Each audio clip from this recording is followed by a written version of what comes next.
चलो हम लोग आज आगे शुरू करते हैं।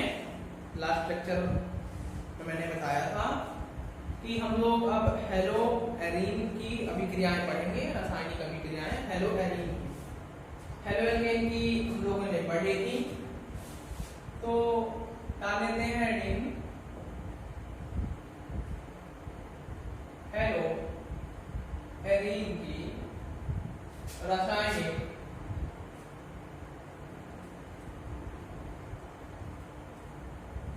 अभिक्रियाएं। ठीक, हेलो एरीन की रासायनिक अभिक्रियाएं। तो भाई हेलो एरीन तो बिल्कुल नाम से परिचित हो। हेलो एरीन क्या है? Benzene C6H6। ठीक, हम बीच में गोला भी बना सकते हैं। हम यदि चाहें तो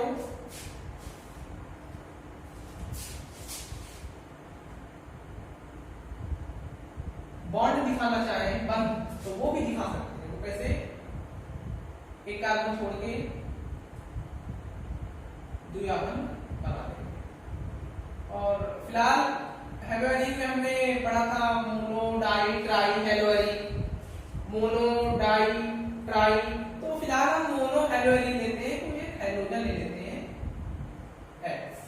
ठीक है, उनकी अभिक्रियाएं हमें पढ़नी है। तो इन अभिक्रियाओं में हम दो कैटेगरी में इसको बांटेंगे। दो कैटेगरी क्या होगी? एक होगी नाभिक प्रतिस्थापन अभिक्रिया, एक नाभिक प्रतिस्थापन होगी। एक इलेक्ट्रॉन रागी प्रतिस्थापन अभिक्रिया होगी। दो कैटेगरी में हमें इसको पढ़ना है, एक नाभिक रागी प्रतिस्थापन और दूसरा इलेक्ट्रॉन रागी प्रतिस्थापन। तो भाई नाभिक स्नेही कहो या नाभिक रागी कहो, दोनों बात एक ही है, इतना तो भाई परिचित होना ही पड़ेगा। नाभिक रागी मतलब, नाभिक रागी का नाम नाभिक रागी क्यों पड़ा? ये जैसा कि 11 में इससे परिचित हुए होंगे, बट मैं फिर से बता दूं छोटा सा कि नाभिक रागी इस वजह से क्योंकि ये इलेक्ट्रॉन धनी होता है, और इलेक्ट्रॉन धनी हमेशा ऐसे वो जरूरतमंद को ढूंढता है जिसको इलेक्ट्रॉन की जरूरत हो। तो नाभिक के पास धन आवेश होता है, इस वजह से इसका नाम नाभिक रागी, नाभिक को ढूंढने वाला, नाभिक से प्यार करने वाला, नाभिक का राग जानने वाला। उस टाइप से आप इसको याद कर सकते हो कि नाभिक रागी हमेशा पॉजिटिव की तरफ जाता है। इसको क्या चाहिए? ये किधर अप्रोच करता है?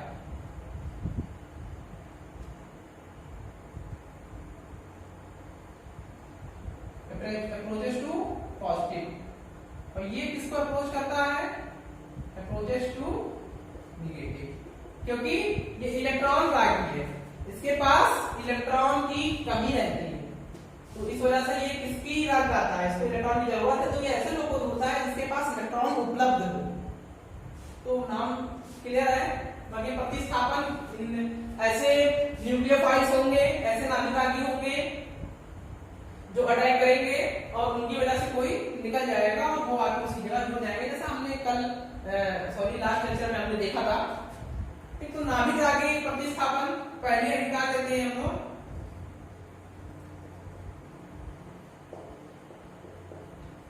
नाभिक रागी प्रतिस्थापन, इसमें हम एक ही अभिक्रिया पढ़ेंगे, मतलब है तो एक अभिक्रिया, बेसिकली कॉन्सेप्ट एक ही लगेगा, लेकिन उसमें 2-3 अभिक्रिया पढ़ेंगे।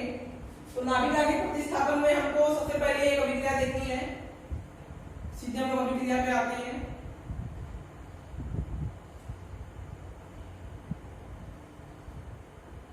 हम X ले लेते हैं Cl। ठीक, तो नाभिक रागी प्रतिस्थापन में इसकी अभिक्रिया हम कराते हैं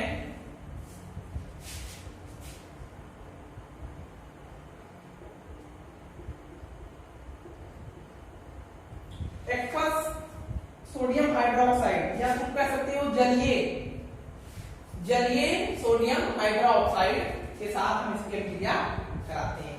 ठीक, मैंने दिया एक्वस, पानी समझ लो, इसका मतलब जल, तो एक्वस के साथ हम इसकी अभिक्रिया कराते हैं क्लोरोबेंजीन। क्लोरोबेंजीन हेलोएरिन की अभिक्रिया एक्वस सोडियम हाइड्रोक्साइड के साथ कराते हैं और क्या देते हैं, हीट। क्या प्रदान करते हैं, उष्मा प्रदान करते हैं, तभी ये अभिक्रिया हमारी आगे बढ़ती है। अब देखो भैया, हम नाभिक आगे प्रतिस्थापन पढ़ रहे हैं। क्या पढ़ रहे हैं, नाभिक आगे प्रतिस्थापन। तो नाभिक आगे की नजर कहाँ होगी, ऐसा ऐसे उसकी नजर ऐसे जगह पर होगी जहां पे इलेक्ट्रॉन की कमी हो, या बेसिकली तुम कह सकते हो जहां पे धनात्मक चिन्ह हो। तो भाई देखो, धनात्मक चिन्ह कहां होगा, धनात्मक चिन्ह कहां होगा, इस चीज को समझो।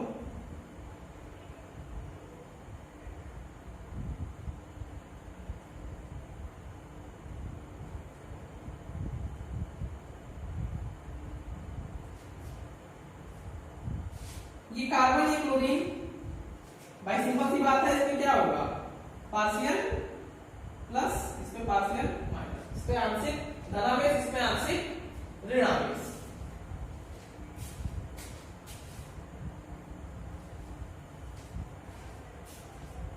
तो अब इसके अलावा और कहीं धनावेश होगा, कहीं नहीं होगा, क्योंकि सभी हाइड्रोकार्बन में यही है जो इस कार्बन के ऊपर इसको ध्रुवित कर रहा है, और कहीं भी ध्रुवण नहीं है। तो बेसिकली हम कह सकते हैं कि यहीं पर अटैक नाभिक रागी का होगा, इस साइड पे। ठीक, अब इस साइड पे नाभिक रागी का अटैक होगा तो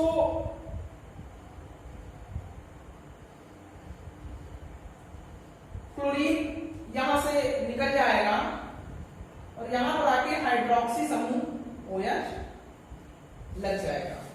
ठीक, इसी को हम क्या कहेंगे, नाभिक रागी प्रतिस्थापन अभिक्रिया, इसका हेलोएरिन का। इसमें हमको एक चीज देखनी होगी कि इसको मैं नाम देता हूं ए रिएक्शन। देखो हम इसमें ऊष्मा दे रहे हैं और थोड़ी सी में अधिक मात्रा में ऊष्मा देनी पड़ती है। मैं अब इसके बाद दूसरा केस लेता हूं। मैं पहले एक चीज क्लियर करना चाहता हूं।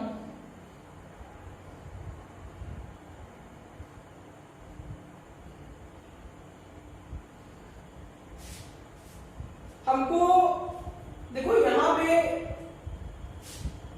धन आवेश करना है। अब तुम चाहो कि यहाँ पे जो धनात्मक चिन्ह है वो और बढ़ जाए, तो देखो या तो याद करना हाइड्रोकार्बन में या उससे पहले चैप्टर में आप 11 में पढ़े होंगे कि कुछ ग्रुप ऐसे होते हैं जो इलेक्ट्रॉन को अपनी तरफ खींचते हैं, उसको प्रेरणिक प्रभाव दिखाते हैं, और कुछ अनुनाद प्रभाव दिखाते हैं, इलेक्ट्रॉन को अपनी तरफ खींच लेते हैं, विड्रॉइंग ग्रुप होते हैं। तो हमें कोई ऐसा ग्रुप मिल जाए जो हम जोड़े कहीं भी और यहां से वो इलेक्ट्रॉन को खींचे। तो एक हमारे पास ग्रुप होता है NO2। अगर हम इसको आर्थो, देखो यहां से देखिए कौन सी पोजीशन है, आर्थो। ठीक, ये तुम्हारी मेटा है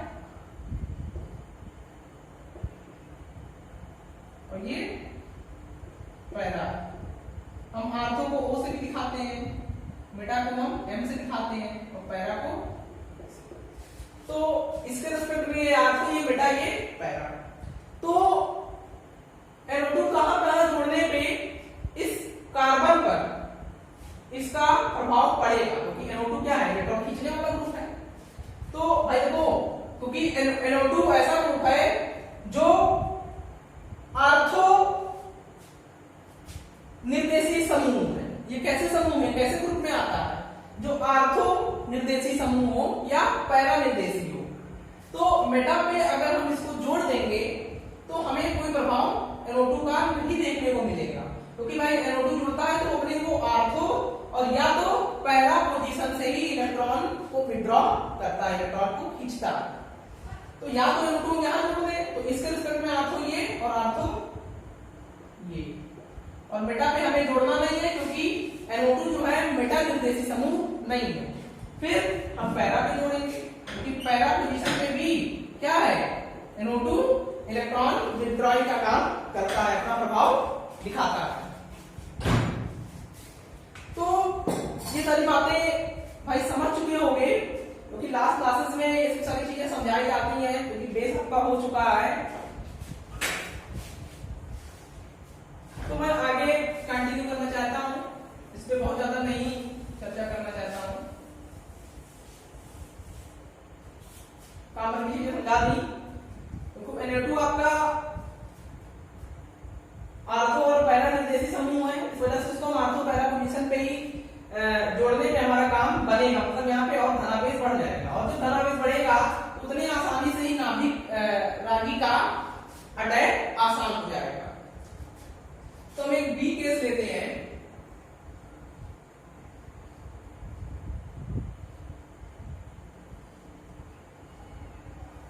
और सेम जलिए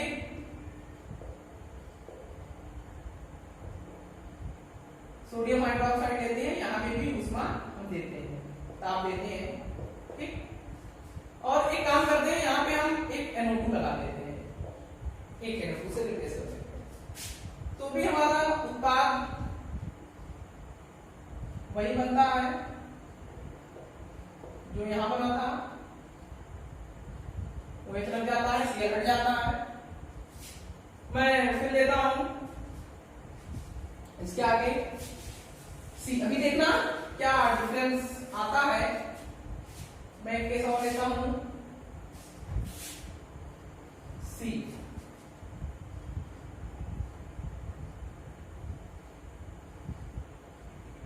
यहां पे काम करता हूं कि NO2 दो जगह लगाता हूं। अब देखो यहाँ पे कोई नहीं था, यहाँ पे यहाँ से इलेक्ट्रॉन खींचने वाला, यहाँ पे एक हमने लगाया कि हमने इस केस में क्या कर दिया, C केस में दो लोगों को काम पे लगा दिया। चलिए मैंने यहाँ भी देते हैं और ऊष्मा देते हैं, प्रोडक्ट यहाँ पे भी सेम बनेगा, OH हटेगा, सॉरी Cl हटेगा और OH लगेगा। NO2 यहाँ पे वही रहेंगे, उनसे कोई मतलब नहीं है। हम एक D केस लेते हैं,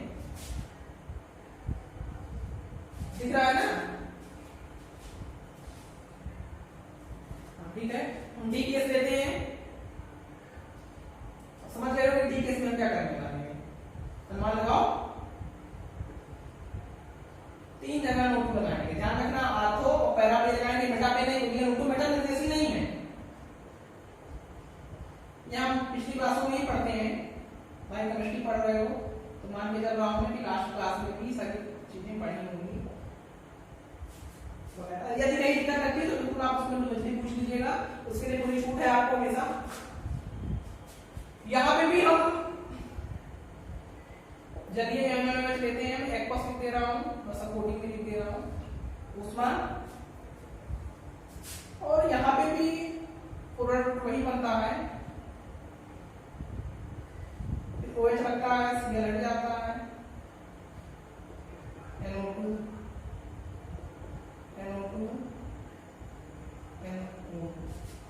तो हम ऊष्मा सभी में दे रहे हैं। ऊष्मा हम क्या कर रहे हैं, सभी केस में दे रहे हैं। देखो एक चीज इसमें ध्यान करना कि A में जो भी यहाँ पे धनात्मक चिन्ह था वो सिर्फ क्लोरीन की वजह से आ रहा था, लेकिन B केस में जाओगे, B में तो एक NO2 लग गया, वो भी यहां से इलेक्ट्रॉन को ये कैसा है, इसके लिए ये पोजीशन कैसी है, आर्थो, तो ये कैसा समूह है, आर्थो निर्देशी समूह, तो ये भी इलेक्ट्रॉन खींचेगा। तो यहाँ पे मान लो सपोज कर लो यहाँ पे प्लस इतना बड़ा था, ठीक दिख रहा है, प्लस इतना बड़ा था, तो यहाँ पे प्लस कुछ और बड़ा हो जाएगा। लेकिन यहाँ पे दोनों, एक तो आर्थो और आर्थो बेटा पैरा, तो आर्थो और पैरा, तो यहाँ पे प्लस और बड़ा हो जाएगा, और यहाँ पे प्लस D केस में और बड़ा हो जाएगा। तो तो जितना बढ़िया प्लस रहेगा नाभिक रागी प्रतिस्थापन अभिक्रिया उतनी ही बढ़िया से होगी। तो इसमें फर्क कहाँ आएगा, जो हम ऊष्मा दे रहे हैं, एक केस में हमने बहुत ज्यादा ऊष्मा दे दी है, लमसम 650 केल्विन के लगभग हमको ऊष्मा देनी पड़ रही है। बी केस में जैसे ही थोड़ा सा और सपोर्ट देते हैं, नाभिक रागी को और बुलाने के लिए मजबूर करते हैं कि आगे हमारे पास और ज्यादा धनात्मक चिन्ह है, तो हमें ऊर्जा थोड़ी और कम देनी पड़ती है, कम से कम 450 केल्विन के लगभग। सी केस में हम 2 N2 लगा देते हैं कि और आप धनात्मक चिन्ह को बढ़ाइए और निमंत्रण दीजिए नाभिक रागी को निमंत्रण दीजिए कि हमारे पास आप आइए। तो यहाँ पे हमें ऊष्मा और कम देनी पड़ती है, लगभग 300 केल्विन के करीब। जैसे ही हम डी केस में आते हैं, मतलब 3 जगह N2 लगा देते हैं, तो ये 3 N2 मिलके यहाँ पे इतना धनात्मक चिन्ह कर देते हैं कि थोड़ा सा भी गर्म कर दो, हल्का सा गर्म करो, और यह अभिक्रिया तुरंत अपने आप आगे चल पड़ती है और हमें उत्पाद मिल जाता है। तो इन केसों में हमको ये समझ में आया कि यहाँ पे हम आर्थो और पैरा निर्देशी समूह अगर जोड़ दें हेलोएलिन में, तो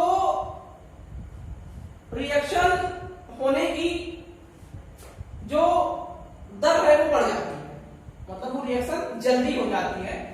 तो हम कह सकते हैं सबसे पहले अभिक्रिया या कह सकते हैं जिसमें ऊष्मा सबसे कम देनी पड़ती है, किस अभिक्रिया में ऊष्मा सबसे कम देनी पड़ेगी, डी में हमें सबसे कम ऊष्मा देनी पड़ेगी, उससे ज्यादा हमें सी में, उससे ज्यादा हमें बी में, और उससे कम हमें ये किसका दर है, ऊष्मा देने का, राइट।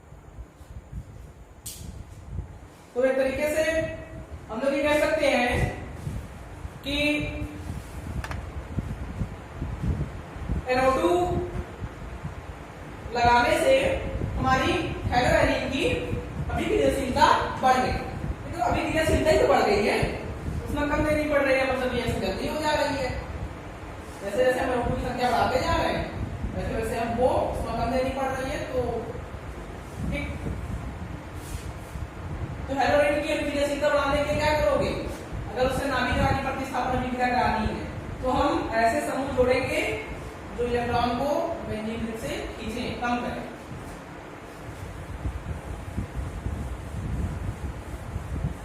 तो हम आगे बढ़ते हैं। तो ये तो हो गया हमारा नाभिक रागी प्रतिस्थापन अभिक्रिया। अब हमको देखना है इलेक्ट्रॉन रागी प्रतिस्थापन अभिक्रिया।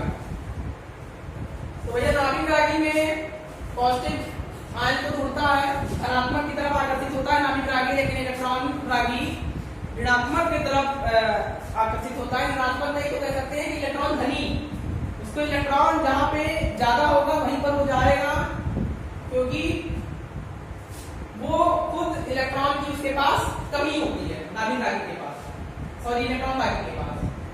तो हम डालते हैं हेडिंग इलेक्ट्रॉन रागी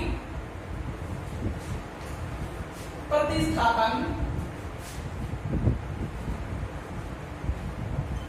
अभिक्रिया।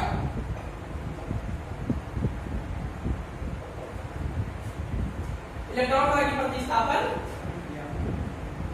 तो इसमें एक अभिक्रिया देखते हैं, कोई हेलोएलिन लेते हैं,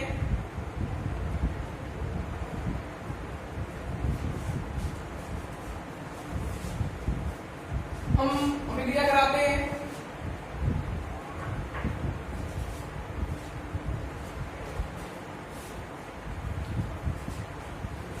इसकी अभिक्रिया हम बनाते हैं HNO3 प्लस H2SO4।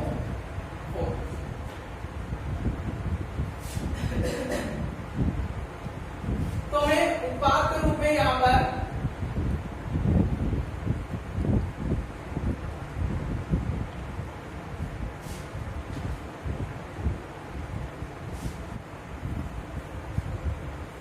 हम क्या कर रहे हैं, इसमें हेलोएलिन की अभिक्रिया HNO3 3% साथ H2SO4 के साथ करा रहे हैं। तो यहाँ पे हमें उत्पाद मिल रहा है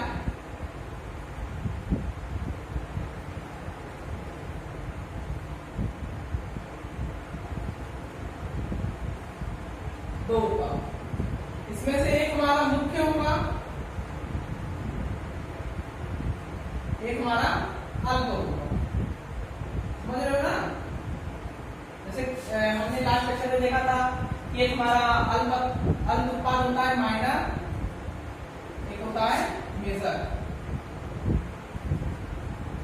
क्योंकि देखो ये क्लोरीन के नजदीक है, तो ये क्लोरीन क्या करेगा, इलेक्ट्रॉन विड्रॉ करेगा प्रिलिडिक प्रभाव से। तो प्रिलिडिक प्रभाव से इलेक्ट्रॉन विड्रॉ करेगा, तो भाई ये HNO3 में अटैक हमारा होगा NO2+ का। यहाँ पे इलेक्ट्रॉन का कौन है, NO2+। तो इसको क्या चाहिए, इलेक्ट्रॉन चाहिए। तो इलेक्ट्रॉन चाहिए का क्या मतलब है कि जहां पे अधिक इलेक्ट्रॉन जब इस क्लोरीन खींचने लगेगा, ये एक कार्बन, दो कार्बन प्रिलिडिक पर कहां तक काम करता है, तीन पोजीशन तक काम करता है, तो दूसरे पोजीशन पे है। तो यहाँ पे इलेक्ट्रॉन की कमी होगी, क्योंकि ये प्रिलिडिक प्रभाव से इलेक्ट्रॉन खींचेगा। लेकिन जैसे ही तुम यहाँ पे आ जाओगे इसकी अपेक्षा पहला पोजीशन पे, तो पहला पोजीशन पे ये प्रभाव कम हो जाएगा, खत्म हो जाएगा। क्लोरीन का यहाँ पे प्रिलिडिक प्रभाव नहीं लगेगा, तो वो क्या करेगा, यहाँ पे इलेक्ट्रॉन नहीं खींच पाएगा यहाँ से क्लोरीन प्रिलिडिक प्रभाव की वजह से। तो इस वजह से यहाँ पे ये रिएक्शन आसानी से होती है, इसलिए ये ज्यादा बनता है इसकी अपेक्षा, इसलिए इसको कहते हैं ये हमारा मुख्य उत्पाद है। बता दोनों है, लेकिन पूछा जाता है हमेशा जब भी हमें एग्जाम में आंसर देना है तो मुख्य उत्पाद का ही देना है, अल्प उत्पाद का हमें नहीं देना है। ठीक, इस रिएक्शन को एक हम नाम भी देते हैं, इसको हम नाम देते हैं नाइट्रोकरण। क्या नाम देते हैं, नाइट्रोकरण। ये रिएक्शन हम देते हैं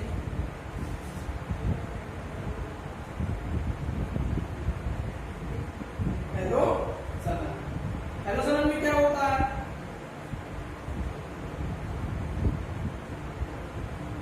हेलोजन की अभिक्रिया हेलोजन के साथ कराते हैं FeCl3 की उपस्थिति में, ऐसा कैटेगरी लेते हैं इसको हम, और हमें उत्पाद फिर दो मिलता है।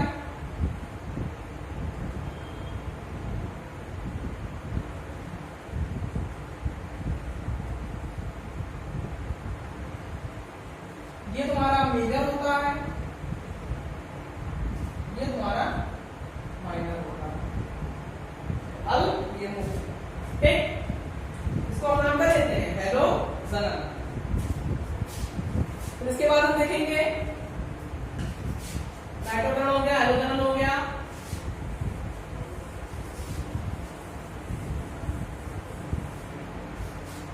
जैसा कि मैंने लास्ट लेक्चर में कहा था कि कक्षा 11 में हाइड्रोकार्बन बन जाएगा बेंजीन, एल्कीन, एल्केन, एल्काइन और बेंजीन। इनकी अभिक्रियाओं को एक बार देख लेना, रिवाइज कर लेना। तो वो चीज रिवाइज करोगे जब उसमें, तो आपको इलेक्ट्रॉन की प्रतिस्थापन अभिक्रिया बेंजीन की मिलेगी, एल्कीन की तुमको वहां पर मिलेगी। उसमें यह बताया गया है कि कैसे इलेक्ट्रॉन रागी बेंजीन के साथ जुड़ता है। इसे हम लेते हैं फ्रीडेल क्राफ्ट अभिक्रिया। क्या लेते हैं, फ्रीडेल क्राफ्ट। फ्रीडेल क्राफ्ट में क्या होता है, नामकरण अभिक्रिया है, नेमिंग रिएक्शन। ये बहुत इंपॉर्टेंट है, बहुत इंपॉर्टेंट है, याद रखना पड़ेगा नाम फ्रीडेल क्राफ्ट अभिक्रिया। इसमें हम हेलो एलिन लेते हैं, वो हेलो एलिन क्या Cl लेते हैं, साथ में CH3 Cl और AlCl3 की उपस्थिति में। ठीक, AlCl3 की उपस्थिति में। ऊपर ध्यान रखना भैया, इसको हमें याद करना पड़ेगा किस नाम से, फ्रीडेल क्राफ्ट। हाँ ठीक है भैया, ये हेलो एलिन की इलेक्ट्रॉन की प्रतिस्थापन अभिक्रिया है। बेसिकली कह सकते हैं कि हेलो एलिन की अभिक्रिया हेलो एल्केन से कराने पर निर्जल AlCl3 की उपस्थिति में, ठीक है, निर्जल AlCl3 की उपस्थिति में कराने पर हमें उत्पाद के रूप में हम मुख्य उत्पाद लिखते हैं सीधे। ये तुम्हारा मुख्य उत्पाद है। यहाँ पे इलेक्ट्रॉन दागी का काम कौन करता है, CH3+। ठीक, लास्ट जो हमने बी अभिक्रिया पढ़ी थी उसमें Cl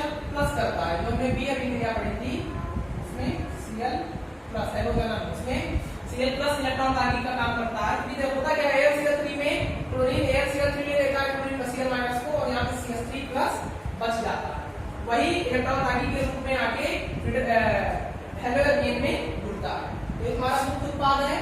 हम ये मुख्य उत्पाद हो गया। कहो तो अल्प उत्पाद भी लिखते हैं। अल्प उत्पाद क्या होगा भाई, आपको बताना ही पड़ेगा आपको अल्प उत्पाद क्या है, इतने तो समझदार हो ही गए हो। ये हमारा अल्प उत्पाद है।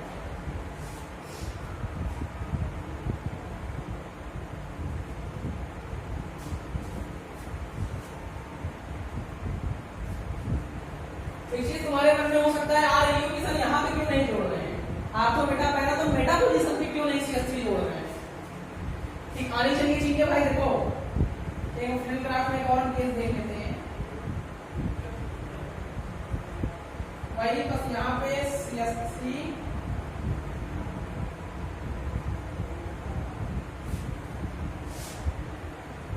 यहाँ पे भी वही सेम चीज रहती है। डिजिटल एक CH3 उत्पाद लिख लो।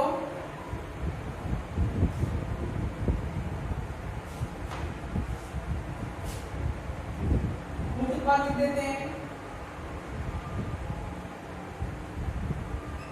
यहाँ पे तुम्हारा जो इलेक्ट्रॉन रागी का काम करता है वो है CH3CO+। ठीक है, ये तुम्हारा मुख्य उत्पाद है। अल्प उत्पाद लिख दे रहा हूँ, लिख रहा हूँ, ये अल्प उत्पाद है, लिख रहा हूँ ये अल्प उत्पाद है। अल्प उत्पाद क्या होगा, ये आपका अल्प उत्पाद। तुम्हारी हो गई फ्रीडल क्राफ्ट अभिक्रिया। देख लो भैया, हो गई फ्रीडल क्राफ्ट अभिक्रिया। कैलकुलेट लो, दोनों सेम चीज है।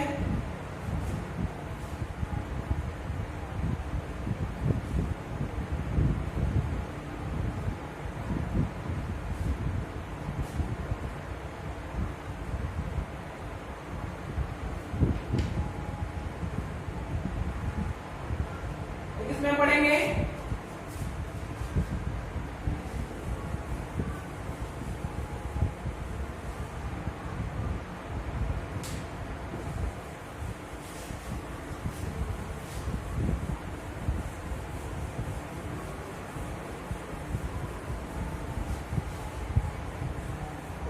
पढ़ेंगे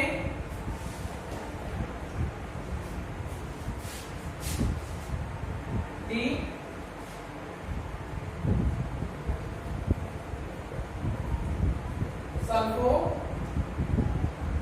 सल्फोनेशन। क्या पढ़ेंगे, सल्फोनेशन। सल्फोनेशन में क्या होगा,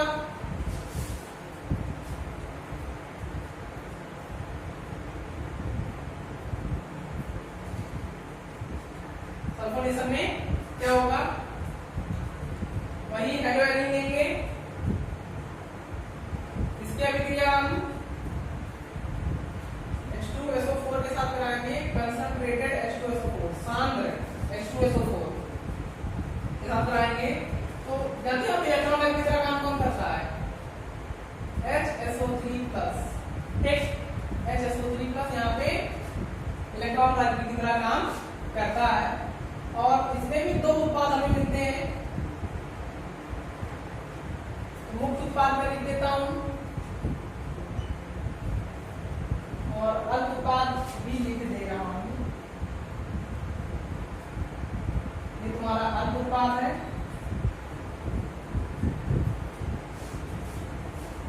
ये तुम्हारा अल्प उत्पाद है, ये तुम्हारा मुख्य उत्पाद है। ठीक, मेजर मुख्य, ये माइनर अल्प। ठीक, इंग्लिश में आनी चाहिए यार, मेजर और माइनर।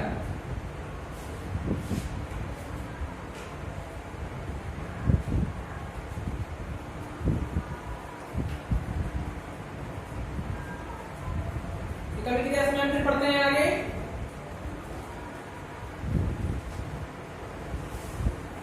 ये हो गई तुम्हारी इलेक्ट्रॉन रागी।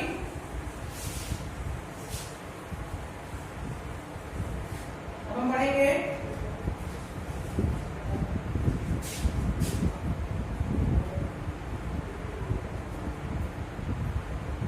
धातुओं के साथ अभिक्रिया। तीसरा, पहला हमने क्या पढ़ा? पहला हमने पढ़ा था नाभिक रागी प्रतिस्थापन, दूसरा हमने पढ़ा इलेक्ट्रॉन रागी प्रतिस्थापन, तीसरा हम पढ़ रहे हैं धातुओं के साथ अभिक्रिया। धातुओं के साथ अभिक्रिया में देखो यार, एक अभिक्रिया हमें पढ़नी है वुड्स फिटिक अभिक्रिया। वुड्स फिटिक अभिक्रिया देखो, इसमें भी नेमिंग रिएक्शन है, नाम हम दे देते हैं। जैसे हमने दिया सल्फोनेशन, क्या दिया हमने? नाम दिया, जैसे सल्फोनेशन, नाइट्रोकरण, हैलोजनन, ऊर्ध्वफिटिक, और हमने एक नाम और दिया था फ्रिलक्राफ्ट। वैसे ही ऊर्ध्वफिटिक अभिक्रिया, ऊर्ध्वफिटिक अभिक्रिया में होता क्या है? ऊर्ध्वफिटिक अभिक्रिया में एक तुमको लेना है हेलो एरीन और एक तुम्हें लेना है हेलो एल्केन। दोनों की अभिक्रिया धातु के साथ करा देनी है। किसके साथ करा देनी है? धातु के साथ। किसकी उपस्थिति में? शुष्क ईथर की उपस्थिति में करा देनी है। क्या उत्पाद के रूप में प्राप्त हो जाएगा?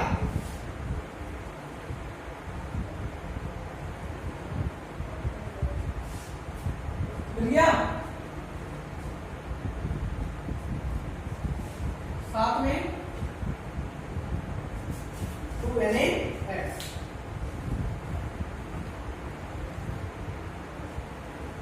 तो हमें उत्पाद क्या मिल गया?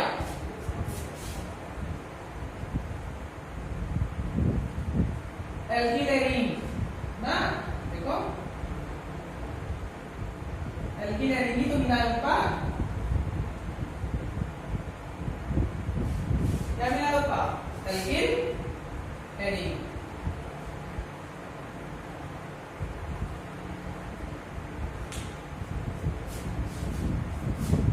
तो इसी में कभी क्या और है? तुम्हारी कोई ऊर्ध्वफिटिक और एक है फिटिक अभिक्रिया। फिटिक अभिक्रिया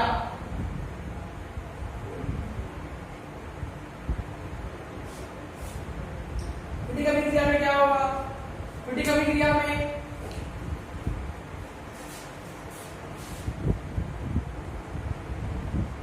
हमें सिर्फ और सिर्फ हेलो एरीन ही लेनी है। कितनी हेलो एरीन? 2। और इन 2 हेलो एरीन की अभिक्रिया सोडियम धातु पर करा देनी है। इसकी उपस्थिति में, वही की उपस्थिति में हमें जानते क्या प्राप्त होगा?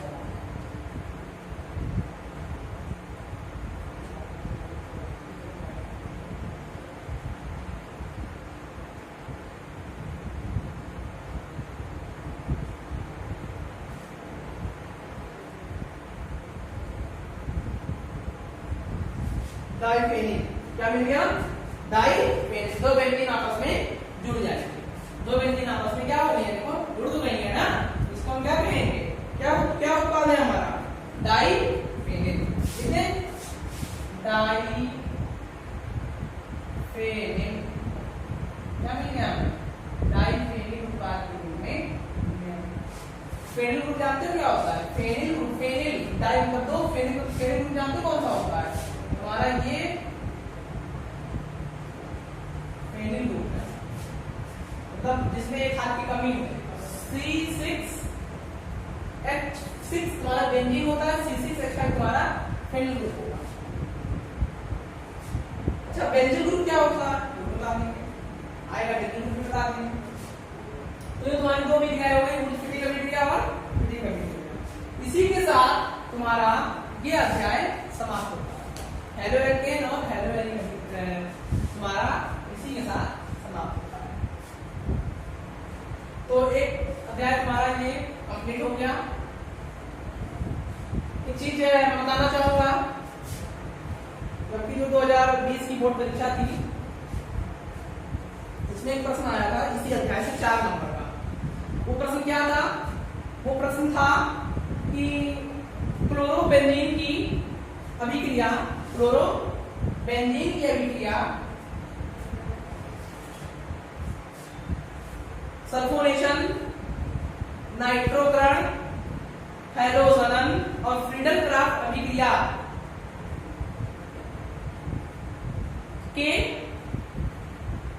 इन सब प्रोसेस की, इन सब प्रक्रिया के अभिक्रिया को लिखिए। ठीक, 4 नंबर का था।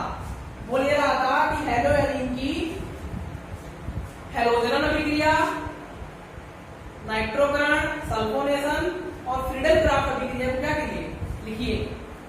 अब चारों अभिक्रियाओं को लिख देते, जो जैसा हमने बताया था कि सब में 4 अभिक्रिया लिख दो। सल्फोनेशन में क्या करोगे, हेलोएरिन की अभिक्रिया करा देना, क्लोरोबेंजीन की अभिक्रिया। सल्फोनेशन के लिए H2SO4 सांद्र H2SO4 लिख कर देना, तुम्हें प्राप्त हो जाएगा। फ्रीडल-क्राफ्ट के लिए CH3Cl के साथ करा देना हेलोएरिन की अभिक्रिया, क्या प्राप्त हो जाएगा, उससे भी तुमको एक उत्पाद प्राप्त हो जाएगा।